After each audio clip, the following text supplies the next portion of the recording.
बिस्मिल्लाहिर्रहमानिर्रहीम रब्बिश्शरह ली सदरी व यस्सिर ली अमरी वाहलुल उक़दतम मिन लिसानी यफ़क़हू क़ौली।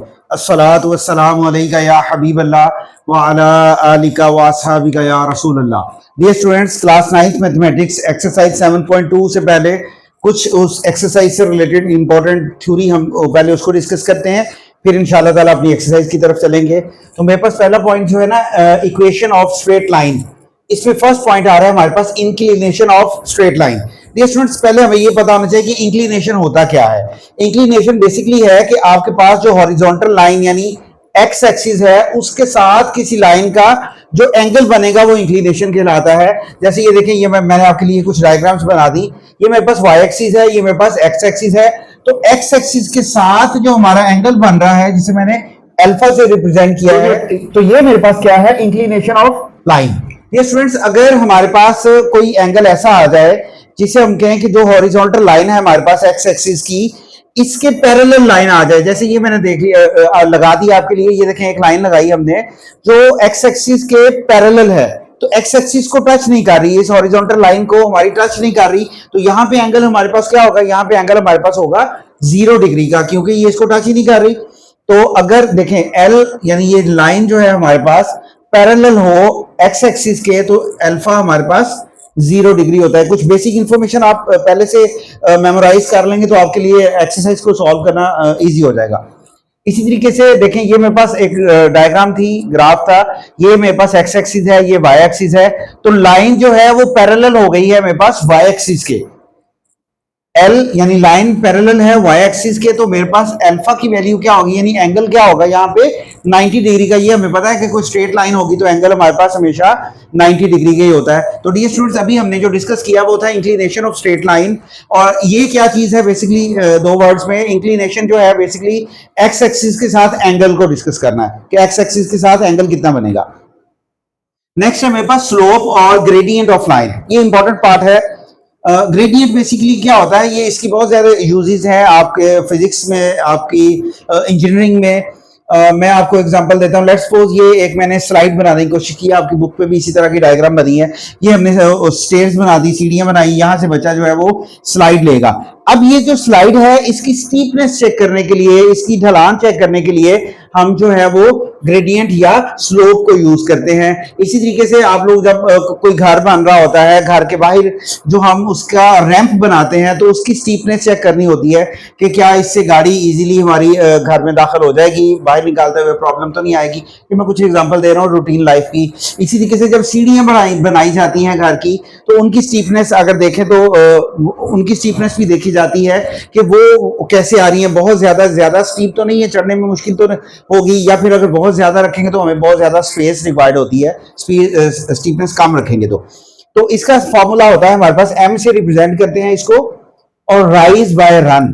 ये स्टूडेंट्स देखें, राइज का मतलब है हाइट की तरफ, और रन मतलब यहां से लेके यहां तक का डिस्टेंस होता है। तो राइज बाय रन यानी ये मेरे पास वाई एक्सिस होता है बेसिकली, और ये मेरे पास एक्स एक्सिस होता है। तो फॉर्मूला भी हम सेम वैसे लगाएंगे, वाई बाय एक्स, और इसको tan अल्फा से भी रिप्रेजेंट किया जाता है, यानी tan अल्फा भी इसका एक फॉर्मूला होता है। कुछ और इंफॉर्मेशन है हमारे पास, कहता है इफ एल यानी लाइन आपके पास हॉरिजॉन्टल होगी, स्लोप आपके पास क्या होगी, 0। यानी अगर लाइन आपके पास ऐसे आ जाती है तो स्लोप तो नहीं होगी, स्लोप वहां पे हमारे पास 0 हो जाएगी। फिर कहता है इफ लाइन इज वर्टिकल, अगर लाइन वर्टिकल होगी तो मेरे पास स्लोप इज अनडिफाइंड, जो स्लोप को आप डिफाइन ही नहीं कर सकते कि स्लोप कितनी है। फिर तीसरा है मेरे पास, कहता है अगर एंगल हमारे पास आ रहा है 0 डिग्री, यानी 0 इज लेस देन अल्फा, या दूसरी सेंस में आप कह रहे हैं कि alpha is greater than 0 and less than 90। कहने का मतलब यह है कि 0 से लेके 90 डिग्री के दरमियान में अगर एंगल होगा तो m इज पॉजिटिव, यानी जो आपके पास स्लोप बनेगी वो पॉजिटिव है। देखें हमारे पास यहां पे मैं बनाता हूं, ये देखें, ये फर्स्ट क्वाड्रेंट होता है, ये मेरे पास 0 है और ये 90 डिग्री है। अगर 0 से लेके 90 के दरमियान में कहीं पे करके आपके पास अल्फा आ रहा है, एंगल आ रहा है, लेट्स सपोज यहाँ पे कोई एंगल आ रहा है, तो इसको हम देख लेंगे ये 45 है या 50 है, जो भी एंगल आ रहा है उसके मुताबिक तो ये हमारे पास आ जाएगी, सॉरी पॉजिटिव होगा एम की वैल्यू। फिर कहता है इफ 90 यानी alpha is greater than 90 and less than 180, यानी अगर हमारे पास अल्फा जो है वो 90 डिग्री से ग्रेटर और 180 से कम यानी सेकंड क्वाड्रेंट में आ जाए, यहां पे करके कोई एंगल बनेगा, तो फिर एम जो है उसकी वैल्यू नेगेटिव होगी। उसको कैलकुलेट करना इंशाल्लाह हम फर्स्ट क्वेश्चन में ही इसको डिस्कस कर लेंगे। उसका एक पार्ट है हमारे पास कि जब हमारे पास एंगल जो है वो इस क्वाड्रेंट में आ जाए तो उसको हम कैसे देखते हैं और वो नेगेटिव कैसे और उसको सॉल्व कैसे किया जाता है। तो डियर स्टूडेंट्स, ये कुछ बेसिक इंफॉर्मेशन थी। इसलिए स्लोप और ग्रेडियंट ऑफ एल यानी लाइन का इसका फॉर्मूला होगा m इज इक्वल है tan alpha y2 minus y1 by x2 minus x1। ये वो फॉर्मूलाज हैं जो हमने फर्स्ट 3-4 क्वेश्चंस के अंदर यूज करने हैं। फिर जैसे जैसे मजीद जो थ्योरी है उसकी जरूरत पड़ेगी क्वेश्चंस के अकॉर्डिंग, हम उसको भी इंशाल्लाह ताला डिस्कस कर लेंगे। तो चलते हैं अपने क्वेश्चन नंबर 1 की तरफ। जी dear students, exercise 7.2 question number 1 है मेरे पास। कहता है find the slope and inclination of the line joining the points. तो सबसे पहले हम यहाँ पे इसका स्लोप फाइंड आउट करेंगे और फिर इसके बाद इसका एंगल फाइंड आउट करेंगे। डियर स्टूडेंट, सोल्यूशन में मेरे पास वैल्यू है -2 एंड 4 और है 5 एंड 11। मैं आपको फर्स्ट पार्ट में x1 और y1 की वैल्यू और x2 और y2 की वैल्यू लिख देता हूं थोड़ा सा अंडरस्टैंडिंग के लिए, फिर बाकी हम डायरेक्ट सॉल्व कर लेंगे। यानी x1 है मेरे पास ये -2 और y1 है मेरे पास 4। इसी तरीके से x2 है मेरे पास 5 एंड y2 है मेरे पास 11। ये स्टूडेंट्स हमने पहले स्लोप फाइंड करनी है। स्लोप का फॉर्मूला होता है m से रिप्रेजेंट करते हैं हम इसको, और ये है मेरे पास y2 minus y1 by x2 minus x1। तो देखिए y2 की वैल्यू क्या है मेरे पास, y2 की वैल्यू है 11 माइनस y1 की वैल्यू आ रही है 4, x2 की वैल्यू क्या आ रही है मेरे पास 5 माइनस x1 की वैल्यू है -2, तो माइनस माइनस +2 हो जाएंगे मेरे पास। 11 माइनस 4 करेंगे 7 बाय 5 प्लस 2 करेंगे 7, तो ये 7 से कैंसिल होकर हमारे पास वैल्यू आएगी 1। डियर स्टूडेंट्स, m यानी स्लोप की वैल्यू आई हमारे पास 1। अब हमने इंक्लिनेशन फाइंड करना है और ये मेरे पास इक्वल होता है tan alpha is equal to m। ये students tan alpha is equal to 1 यानी m की वैल्यू लगा देंगे जो स्लोप आया था हमारे पास। अल्फा अगर इधर ही रहे तो tan इस तरफ आके हमारे पास इनवर्स हो जाएगा। तो tan इनवर्स ऑफ 1 जो है इसको हम कैलकुलेटर की हेल्प से सॉल्व कर लेते हैं। tan इनवर्स ऑफ 1 की वैल्यू निकली मेरे पास 45 डिग्री, यानी अल्फा जो एंगल निकला हमारे पास वो आ रहा है 45 डिग्री। तो चलते हैं इसके सेकंड पार्ट की तरफ।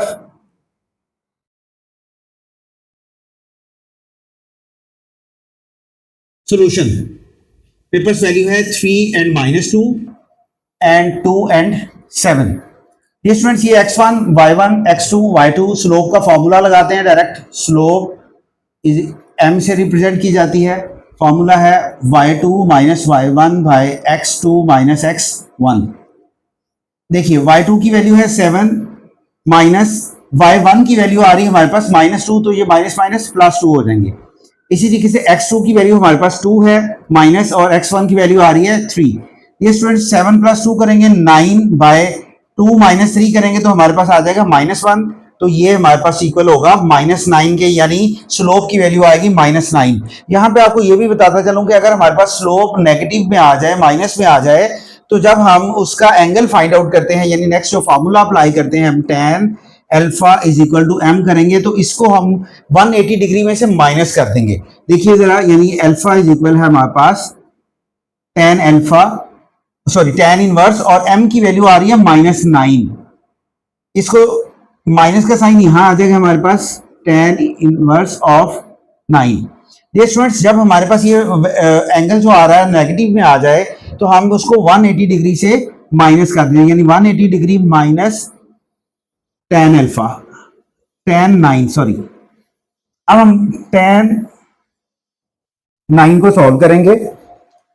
tan inverse sorry tan inverse है, शिफ्ट tan 9 हमारे पास वैल्यू आएगी, इसकी वैल्यू आ रही है -83.66। तो इसको 180 डिग्री में से हम माइनस कर देते हैं।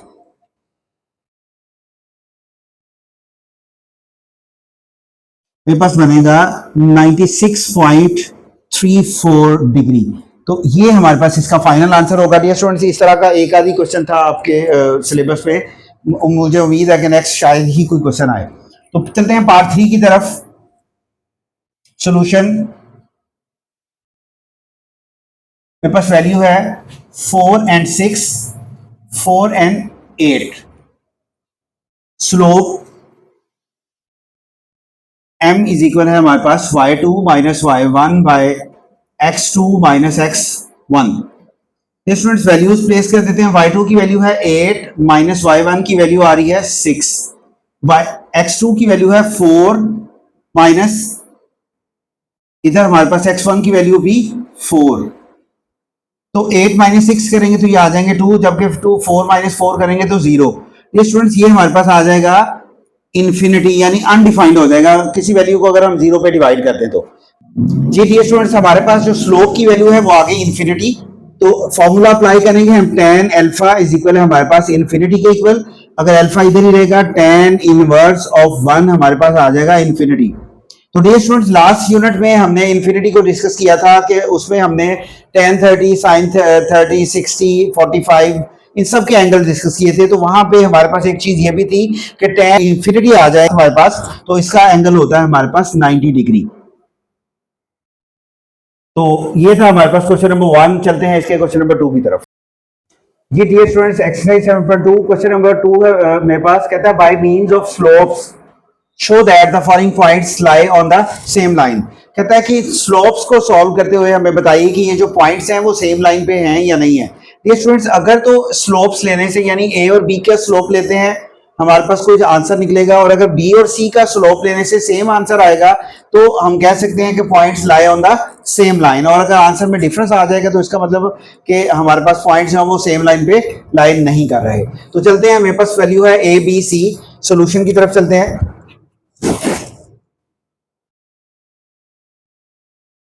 सोल्यूशन ए की वैल्यू मेरे पास -1 एंड -3, बी है मेरे पास 1 and 5, जबकि सी है 2 and 9।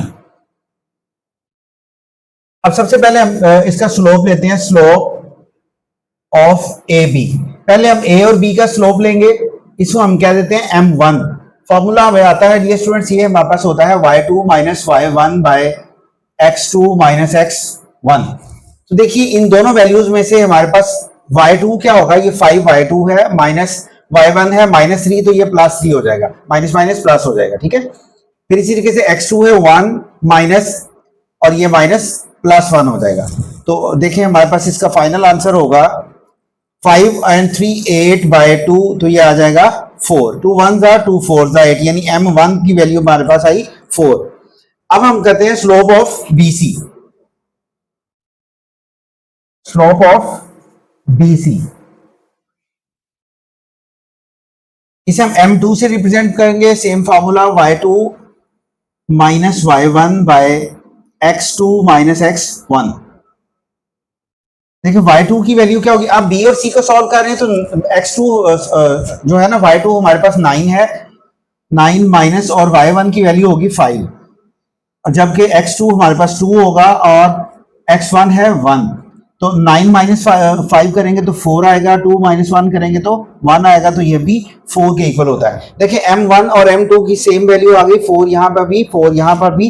तो थर्ड साइड को सॉल्व करने की जरूरत नहीं होती लाइन के थर्ड पॉइंट को, यानी हमने ए बी कर लिया और फिर बी सी कर लिया, दोनों सेम लाइन पे आ रहे हैं तो ए सी भी सेम लाइन पर ही होगा, उसको करने की जरूरत नहीं है। नीचे आप लिख देंगे सो पॉइंट्स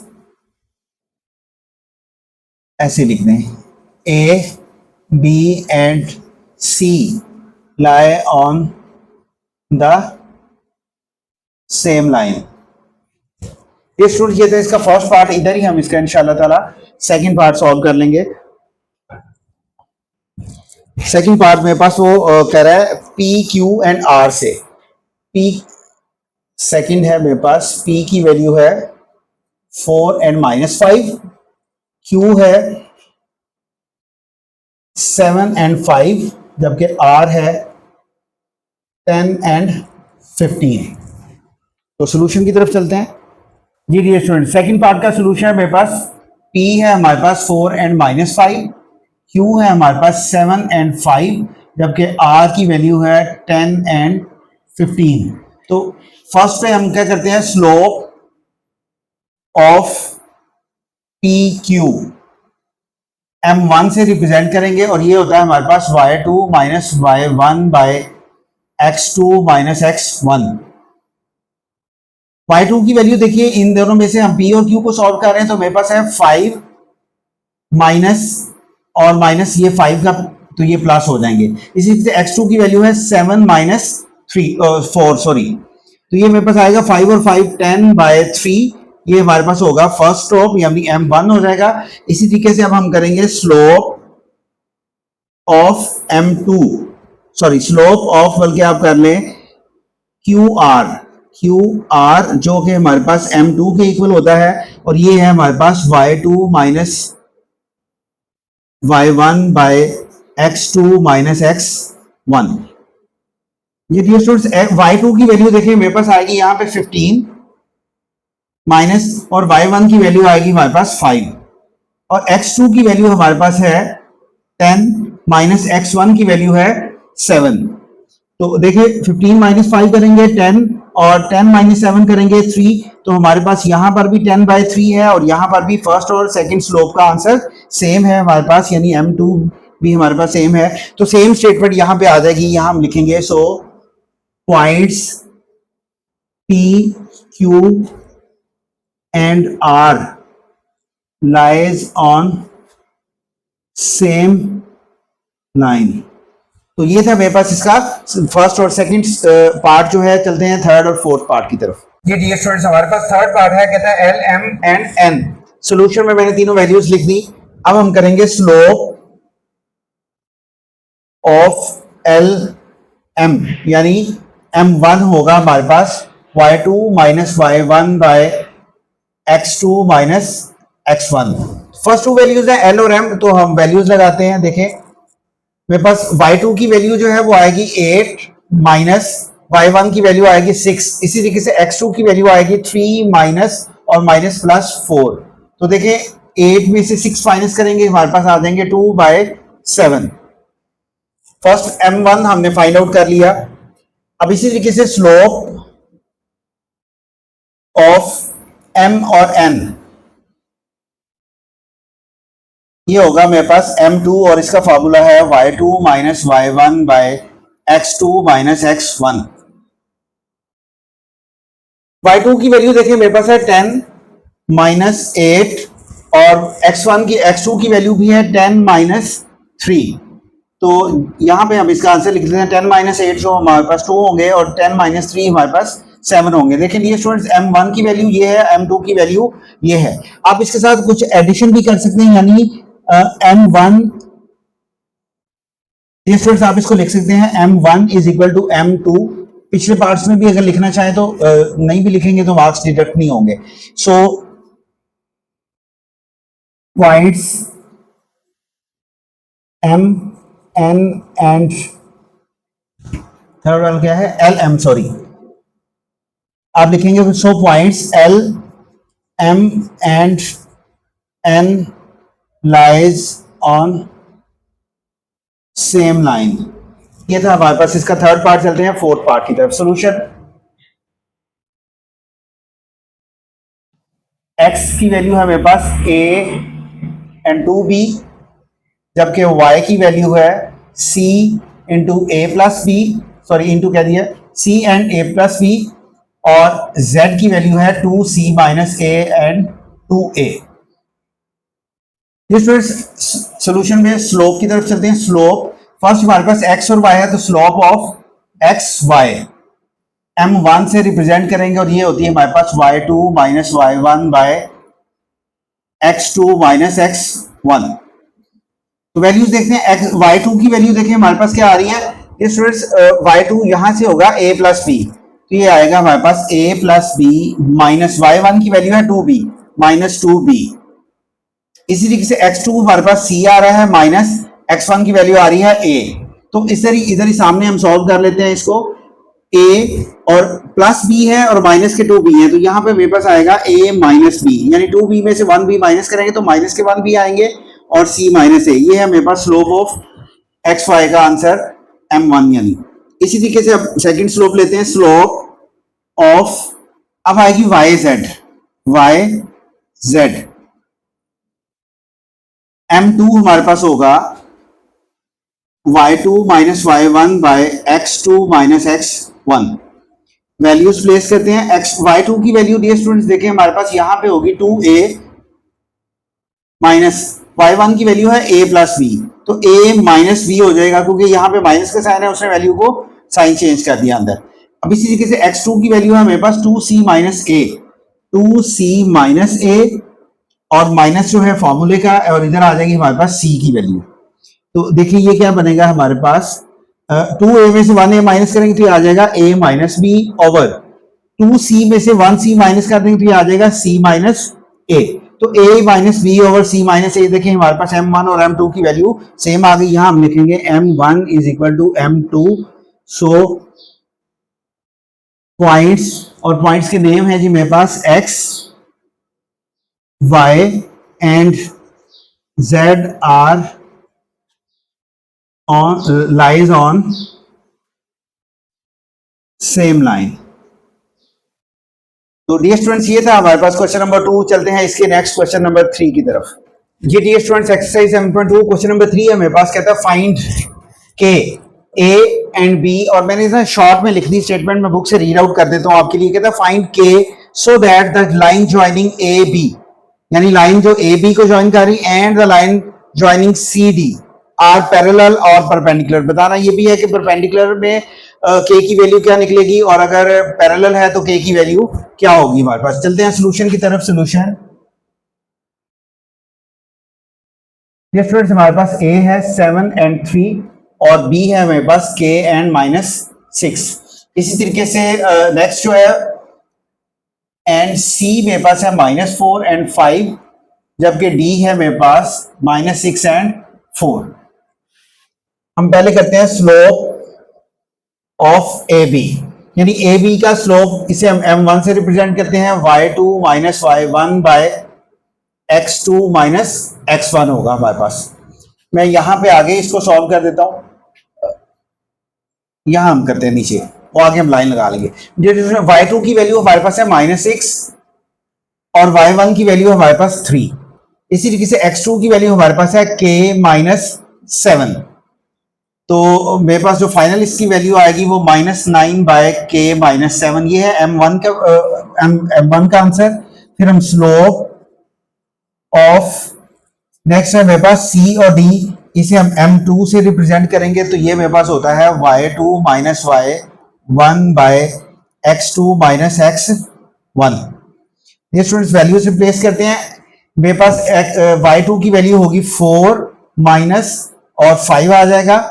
इसी तरीके से x2 की वैल्यू होगी -6 एंड माइनस और माइनस प्लस 4, क्योंकि 4 के साथ अपना माइनस का साइन है तो ये +4 हो जाएंगे। तो ये मेरे पास बनेगा -1 बाय -2, माइनस माइनस से कैंसिल आउट हो जाएगा तो वैल्यू आएगी 1/2।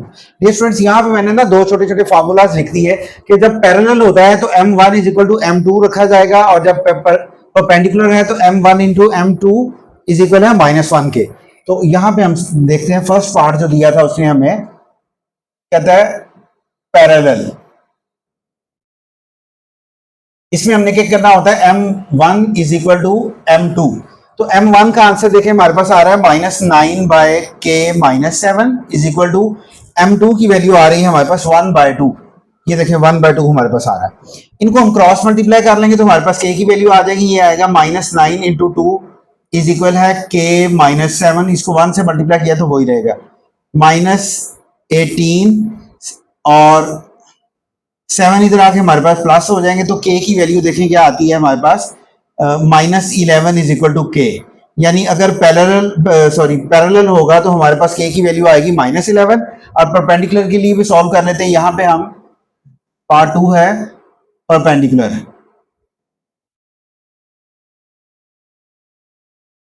परपेंडिकुलर में हमने क्या करना होता है m1 into m2 is equal होगा हमारे पास -1 के। ये स्टूडेंट्स इनकी वैल्यूज लगा देते हैं, -9 बाय k माइनस 7 इंटू हमारे पास जो दूसरी वैल्यू आ रही है 1/2 आ रहा है, m2 की वैल्यू 1/2 इज इक्वल टू -1। इनको हम आपस में मल्टीप्लाई कर देते हैं। -1 को 9 से करेंगे तो ये आ जाएगा -9/2 को k और 7 से करेंगे तो ये आ जाएगा 2k - 7 to the 14 is equal to -1। जिसके नीचे कुछ भी नहीं होता ना, 1 होता है। डियर स्टूडेंट्स, क्रॉस मल्टीप्लाई करेंगे तो ये आएगा हमारे पास -9 इज इक्वल टू -2k + 14। यानी ये वैल्यूज -1 से मल्टीप्लाई होकर -2k और +14 हो जाएंगे। -9 और माइनस ही 14 इधर आएंगे तो वो भी माइनस के हो जाएंगे हमारे पास, तो ये आ जाएंगे -2k। यानी 14 इधर आके माइनस हो गए, -9 और -14 I think so -23 is equal to k। और अगर 2 को इधर आके हम डिवाइड कर देंगे, जो -2 था तो ये इसके साथ कैंसिल आउट होके 23/2 हमारे पास k की वैल्यू होगी जब ये परपेंडिकुलर होगा। तो ये स्टूडेंट्स, ये था मेरे पास क्वेश्चन नंबर 3। आज के लिए इतना ही। बाकी रिमेनिंग क्वेश्चन इंशाल्लाह ताला कल सॉल्व करेंगे। कल तक के लिए अल्लाह हाफिज।